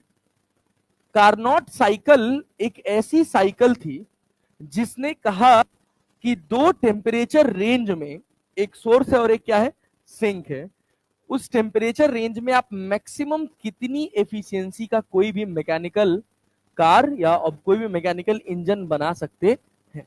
क्लियर है? उससे ज्यादा नहीं हो सकती। इसे एक आइडियल साइकिल बोला जाता है। Carnot cycle is a theoretical cycle. Clear? सुनिए क्या कहा उसने। देखिए होता क्या है कि जो भी दुनिया के जितने भी इंजन हैं जो काम करते हैं, चाहे वो जैगुआर का V6 ले लो, चाहे फोर्ड का 4 सिलेंडर ले लो, कोई सा भी इंजन ले लो। हाँ क्या? 3 सिलेंडर मस्टैंग, मस्टैंग में V8 आता है। हाँ VT सर की, मैं इंडिया में आती नहीं यार। अरे बहुत महंगा है यार, इतना पैसा थोड़ी कमाता हूँ यार। क्या करेंगे? नहीं, मस्टैंग, मस्टैंग कार अच्छी है, हम देखे थे एक बार। मिनी कूपर भी बहुत अच्छी है। नहीं नहीं, कन्वर्टेबल वाली नहीं, बड़ी वाली। ए सुनो, भाई भाई भाई, ए छोड़ो यार, तुम यार छोड़ो, इधर आओ। शादीशुदा आदमी हम, उसी चैन नहीं मिल रहा है, हम कार खरीद लें। भाई देखो देखो देख, देख लो, जल्दी खत्म करते हैं, घर चलते हैं। ये बताओ, यहां पर अपने पास एक पिन, यहां पर अपने पास एक पिन, इस पिन में फंसी है एक पहिया। क्लैरिटी है ना? ये व्हील मैकेनिज्म होता है, देखा होगा कैस्ट्रॉल एक्टिव में नीचे एक ऐसे व्हील लगी होती है 4 के सेट में, और ये ऐसे ऐसे ऊपर ऊपर चलता है, ठीक ना? तो देखो होता क्या है, यहां भी इस रॉड के अंदर पिन लगी होती है, इस रॉड के अंदर भी पिन लगी होती है। होता क्या है कि जब ये ऐसे गोल घूमता है तो ये अंदर जाता है, अंदर जाता है तो ये वॉल्व्स खुलते हैं, तो एक तरफ से फ्यूल और एयर आती है, ठीक है ना, और दूसरी तरफ से इसके अंदर जो बर्न्ड गैसेस रहती हैं वो बाहर निकलती हैं। क्लियर है भाई साहब? फिर जब ये एक एक लिमिट के बाद कंप्रेशन करने जाता है तो दोनों बंद हो जाते हैं, दोनों वॉल्व बंद हो जाते हैं, और जैसे ये कंप्रेस करता है, अगर डीजल होता है तो ऑटोमेटिकली आग लग जाती है, और अगर डीजल नहीं होता है, पेट्रोल होता है, तो वहां स्पार्क प्लग लगा होता है, खट से स्पार्क करेगा कंप्रेस्ड गैस में, उसमें अचानक से आग लगेगी। तो जब अचानक से आग लगेगी तो क्या वो एक्सपेंड करना चाहेगी? तो जब एक्सपेंड करना चाहेगी तो इसके ऊपर फोर्स लगाती है, तो ये झटके से नीचे की तरफ जाता है। ऐसे पूरा इंजन काम करता है। अरे बात समझे? तो होता क्या है पूरे प्रोसेस में, सुनिएगा। इसमें 2 पॉइंट्स इंपॉर्टेंट होते हैं, एक ऊपर वाला और एक नीचे वाला। ऊपर वाले पॉइंट को बोलते हैं टॉप डेड सेंटर, और नीचे वाले को बोलते हैं बॉटम डेड सेंटर। इससे ज्यादा नीचे ये जा नहीं सकता। होता क्या है, जब ये क्रैंक, इसको क्रैंक एंड शाफ्ट मैकेनिज्म बोलते हैं, जब ये क्रैंक पिन यहां पर होती है तो उस समय इसके अंदर आग लगती है, और वो आग मैक्सिमम। बात समझे? इसके अंदर आग लगती है, और जब इसके अंदर आग लगती है तो ये क्या करता है, इसका एक फिक्स टेम्परेचर होता है, और उस टेम्परेचर पर ये गैस एक्सपैंड करने की कोशिश करती है। अरे बात समझ रहे हैं ना? तो अगर कांस्टेंट टेम्परेचर पे एक्सपेंशन होता है तो इस तरह के एक्सपेंशन को क्या बोलते हैं? कौन सा एक्सपेंशन? Isothermal expansion. क्या बोलते हैं? Isothermal expansion. आइसोथर्मल एक्सपेंशन पे इस सिस्टम को कुछ हीट मिलती है, इस सिस्टम को कुछ हीट मिलती है। उसके बाद क्या होता है कि दोनों वॉल्व बंद हो जाते हैं। वो पूरा पहला ये वाला हिस्सा है, ये वाला हिस्सा। अरे भाई इसके अंदर गैस तो बंद कर चुकी है सारी, अब गैस बंद कर चुकी है तो वो क्या करेगी भाई, यहाँ का टेम्परेचर फिक्स हो गया, अब वो टेम्परेचर पर वो हीट जो है वो उसको एक्सपेंड कराने का काम करेगी कि नहीं करेगी? करेगी ना। उस समय चैम्बर के अंदर हीट है, क्यों है? तो भाई साहब यहां से लेकर यहां तक का जो प्रोसेस हुआ, ए से लेकर बी तक का, इसको बोला जाता है आइसोथर्मल एक्सपेंशन। इसके बाद दोनों वॉल्व बंद हो जाते हैं, दोनों वॉल्व बंद हैं। अब दोनों वॉल्व बंद हैं तो कोई भी चीज यहां से बाहर नहीं जा सकती, कंप्लीटली इंसुलेटेड। तो जब ये दोनों वॉल्व बंद हो गए, कंप्लीट इंसुलेशन हो गया, तो यहां से लेकर यहां तक जो एक्सपेंशन होता है उसका नाम रखा जाता है क्या? Adiabatic expansion. क्या नाम रखा जाता है भाई साहब? Adiabatic expansion. क्या मैक्सिमम एक्सपेंशन हो चुका है? और इस व्हील के पास अपनी काइनेटिक एनर्जी है कि नहीं है? इनर्शिया भी है, अरे है ना? उसी इनर्शिया की वजह से भाई बहुत झटके में ये नीचे आता है। ऐसा तो है नहीं कि बहुत झटके में आया फिर यहीं आके रुक जाएगा, आगे ले जाएगा कि नहीं ले जाएगा? ले जाएगा। तो जब आगे ले जाता है ना, तो यहां पर होता है आइसोथर्मल कंप्रेशन। क्या होता है भाई साहब? Isothermal compression. आइसोथर्मल कंप्रेशन का मतलब क्या है? टेम्परेचर कांस्टेंट होगा लेकिन हीट रिलीज होगी। तो इस प्रोसेस में दोनों वाल्व खुल जाते हैं, इस प्रोसेस में दोनों वाल्व खुल जाते हैं। इसके ऊपर एक डिस्चार्ज लगा होता है, इस वाले ये वाला वाल्व फ्री होता है। जितनी भी गंदी गैसेस होती हैं जो बर्न होने के बाद बची रह जाती हैं, वो सब यहां से बाहर निकल जाती हैं, और सिंक के जो साइलेंसर लगा होता है ना, साइलेंसर के माध्यम से वो सारा धुआं इंजन का बाहर आ जाता है। ठीक, इस समय इसके अंदर फ्यूल, इस वाले वाल्व से फ्यूल और ऑक्सीजन, एयर, कार्बोरेटर पड़े हैं ना, एयर फिल्टर पड़े हैं ना, यही होता है। तो यहां से आता है और इसके अंदर एयर और फ्यूल जाता है। कहां से कहां तक? आइसोथर्मल कंप्रेशन तक। फिर उसके बाद दोनों वाल्व कंप्लीटली क्लोज्ड, दोनों वाल्व कंप्लीटली क्लोज्ड। और फिर क्या होगा? Adiabatic compression. जब एडियाबेटिक कंप्रेशन होगा तो जैसे ही ये कंप्रेशन पूरा होने वाला होता है, तुरंत फिर इसके अंदर आग लग जाती है। कैसे भाई? फ्यूल को जब तुम कंप्रेस करोगे, जब मैक्सिमम कंप्रेशन पे होगा, तो क्या इंटरमॉलिक्यूलर कोलिशन बहुत हाई होगा? डीजल इंजन होता है तो उसका कंप्रेसिव रेशियो कम होता है, वो खट से आग पकड़ लेता है। लेकिन पेट्रोल का हाई होता है, उसको बहुत ज्यादा कंप्रेस किया जा सकता है। तो जब हम बहुत कंप्रेस कर देते हैं तो यहाँ पे स्पार्क प्लग लगा होता है। गाड़ी में स्पार्क प्लग देखो ना, मोटरसाइकिल में, उस स्पार्क प्लग का यही काम होता है। अरे क्लैरिटी है? उसकी एक स्पेसिफिक टाइमिंग होती है साइकिल के हिसाब से। जैसे जैसे रफ्तार बढ़ाते जाओगे, स्पार्क प्लग, उसके अंदर जो स्पार्क निकल रहा होता है अंदर, उसकी टाइमिंग बदलती जाती है। देखा होगा ऐसे हुक टाइप लगा होता है अंदर से, और उसमें एक ऐसे टिप लगी होती है, वो कंटिन्यूअसली वहां से स्पार्किंग करता है और फ्यूल बर्न करता है। ये पूरा प्रोसेस होता है 4 पार्ट में। किसी भी इंजन को बनाया जाता है तो इसी की क्रोनोलॉजी पे बनाया जाता है। पहला क्या हो गया हमारे पास? Isothermal expansion. फिर क्या हो गया? Adiabatic expansion. फिर क्या हो गया? Isothermal compression, isothermal compression. फिर उसके बाद एडियाबेटिक कंप्रेशन।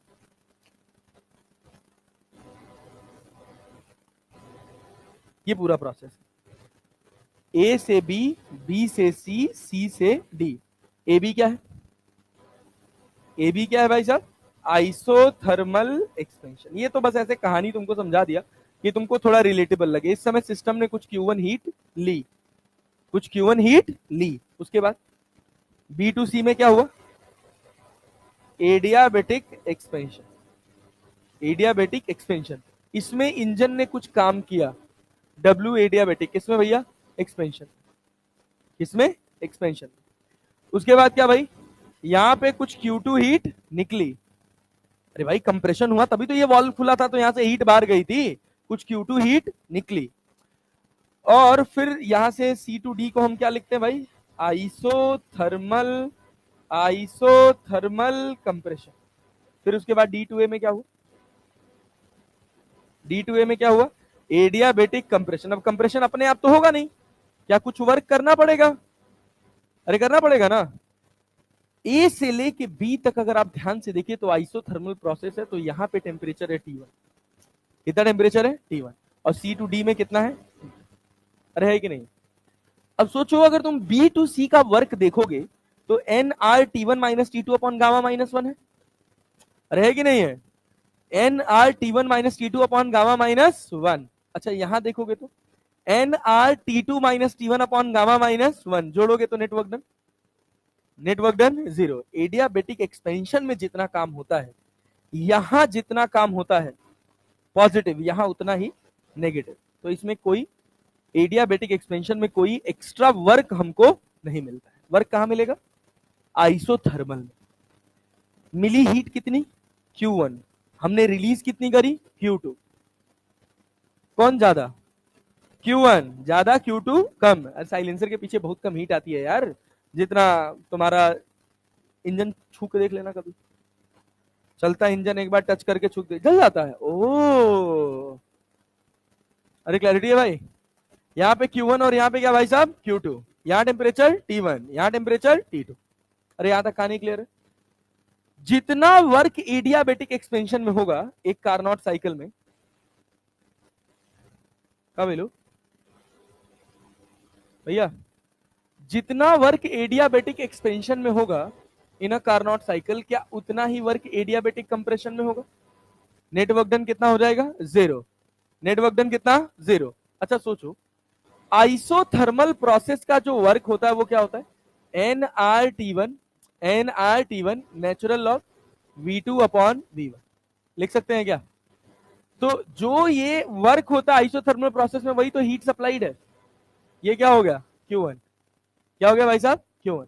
Q2 की बात कर लें, Q2 की बात कर लें। Q2 लिखोगे क्या? Q2 पे टेम्परेचर कितना हो गया? nRT2 natural log V3 upon V4। ये तुमको थोड़ा सा इररिलेटेबल लगेगा, V3 V4 क्या है सोचो। यहां पर प्रेशर है P0, वॉल्यूम है V0, टेम्परेचर है T1, टेम्परेचर है T1, ऐसे P1 V1 लिखो। रुको यार, खाने वाला है।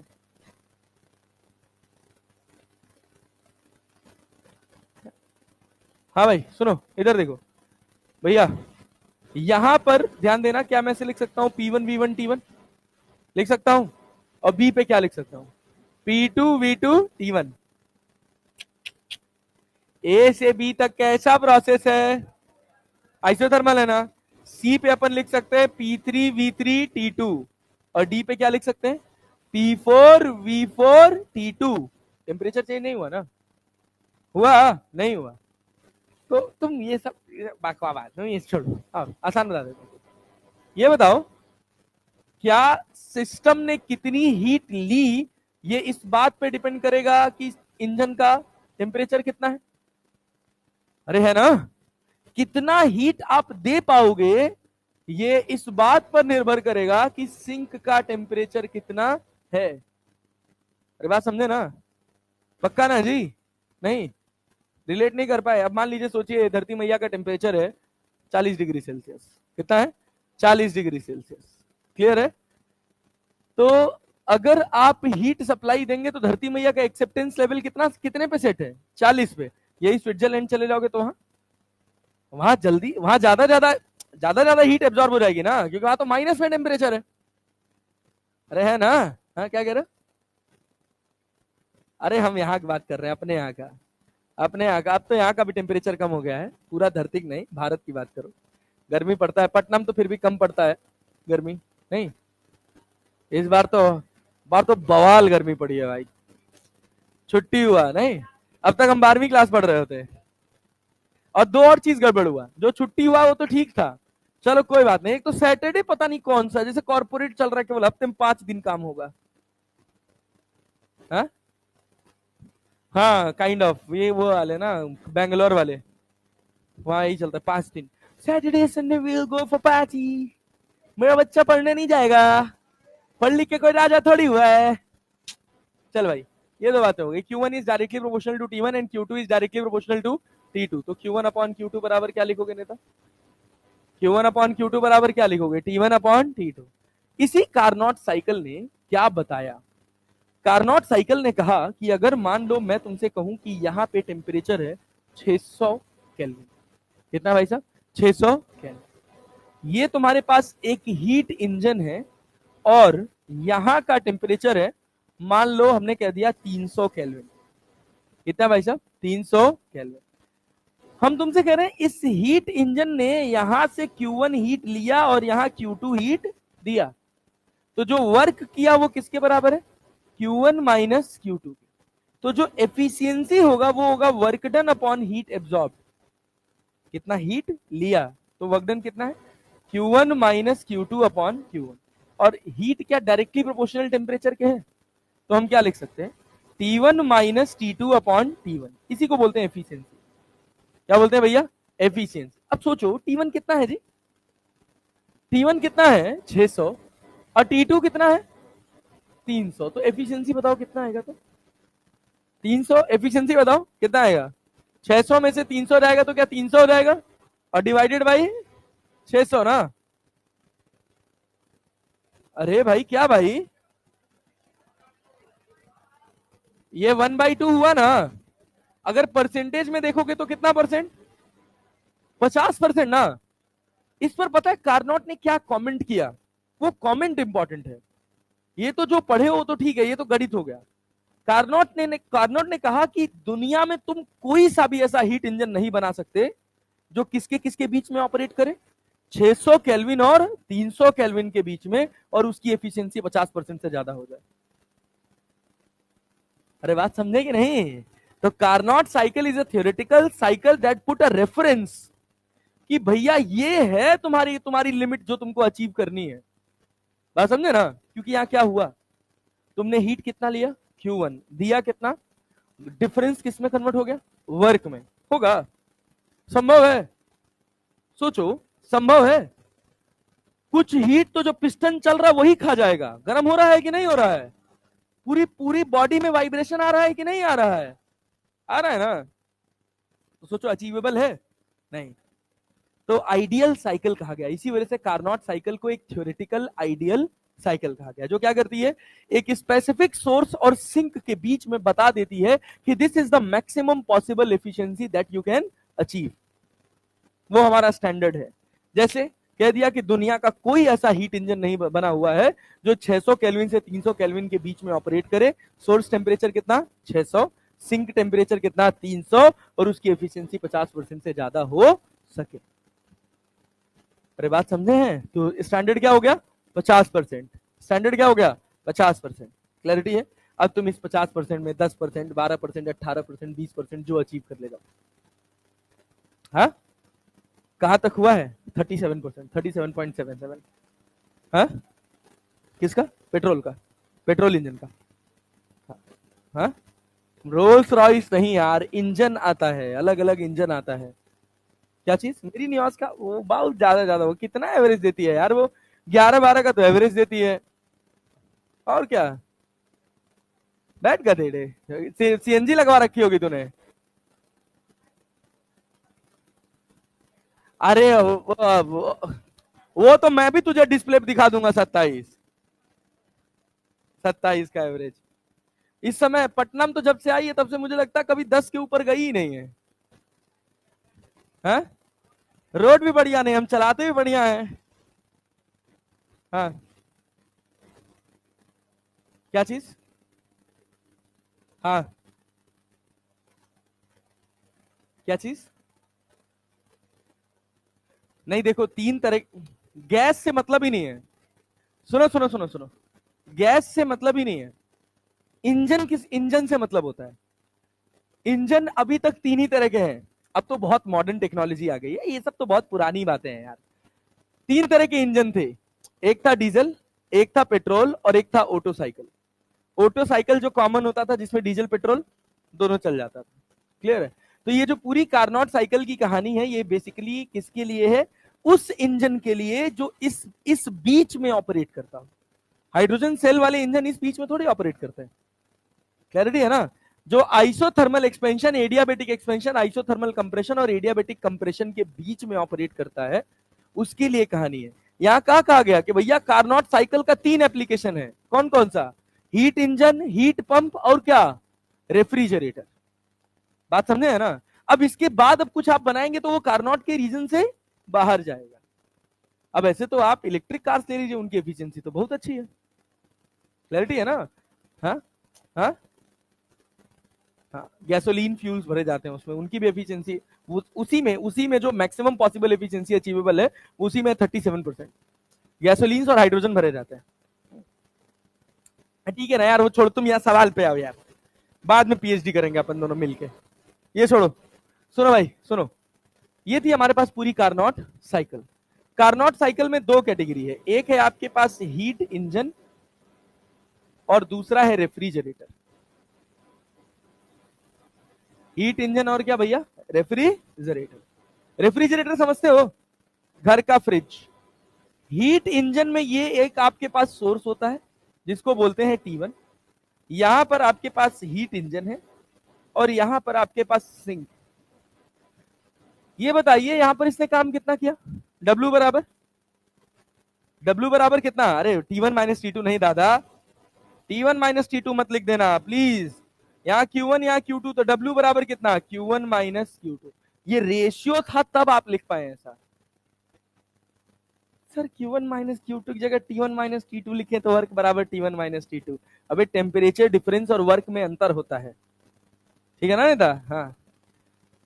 अच्छा ये बताओ, सुनो, अगर तुम इसका एफिशिएंसी देखोगे तो तुम क्या लिखोगे? Work done upon Q1, work done upon Q1 मतलब कितना? Q1 minus Q2 upon Q1 मतलब कितना? T1 minus T2 upon T। अब इसके बाद रेफ्रिजरेटर आ जाता है।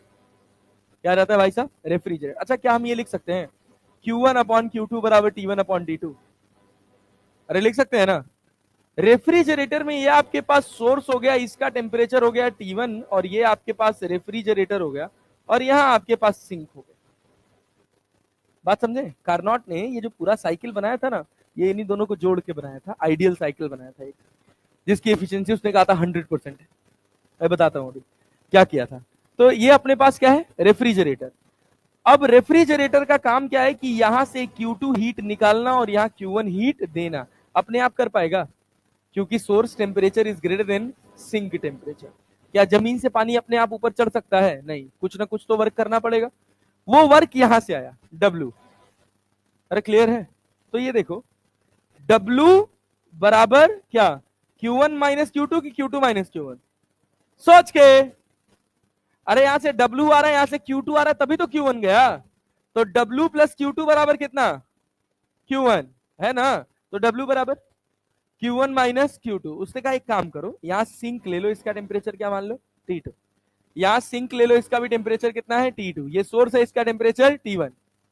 अरे क्लैरिटी है? देख एक साइकिल बनी, यहां से कितनी हीट निकली? Q1। यहां वर्क कितना हुआ? Q1 minus Q2। नीचे कितनी हीट गई? अगर यही वर्क मैं किसको दे दूं? रेफ्रिजरेटर को। किसको दे दूं? तो रेफ्रिजरेटर क्या करेगा फिर? सिंक से कितनी हीट उठाएगा? Q2। और सोर्स को कितना दे देगा? सोर्स से लिया कितना था और सोर्स को दे कितना दिया? Q2। दे दिया ना Q1। कंप्लीट साइकिल हो गई कि नहीं हो गई? हाँ। बट ऐसा होता? अरे ऐसा कहां संभव है यार? क्यों नहीं संभव है? क्योंकि भाई कुछ ना कुछ तो एनर्जी लॉस होगा ही होगा जिसको अपन कंट्रोल नहीं कर सकते। अरे समझ पाए? तो रेफ्रिजरेटर में एफिशिएंसी नहीं कैलकुलेट होती है, रेफ्रिजरेटर में कैलकुलेट होता है कोफिशिएंट ऑफ परफॉर्मेंस। क्या कैलकुलेट होता है भाई साहब? Coefficient of performance. ये है आपके पास सोर्स, यहां पर है आपके पास रेफ्रिजरेटर और यहां पर है आपके पास क्या भाई साहब? सिंक। यहां से हीट ली Q2, दी कितनी? Q1 और काम किया W। तो कोफिशिएंट ऑफ परफॉर्मेंस का मतलब है रेफ्रिजरेटर में हमारा सेंटर ऑफ अटेंशन क्या होता है? फ्रिज के पीछे खड़े होकर देखते हैं कितनी हीट निकल रही है या दरवाजा खोल के उसमें कितना टेम्परेचर मेंटेन है? भाई ये तो वो हीट है जो हमको मिल रही है, पीछे फ्रिज के पीछे से गर्म गर्म हवा निकलती है भाई, जानते हो ना? हाँ।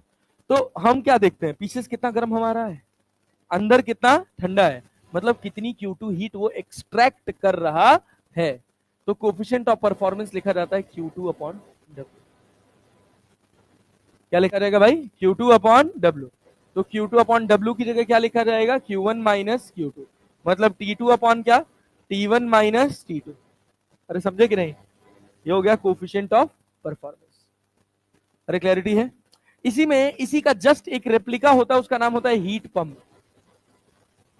क्या नाम होता है नेता? Heat pump. अब हीट पंप का काम क्या है? उसका भी काम यही है, सिंक से Q2 हीट उठाएगा और सोर्स को कितना हीट देगा? Q1। लेकिन अब तुमको किस बात से मतलब होना चाहिए? कितना हीट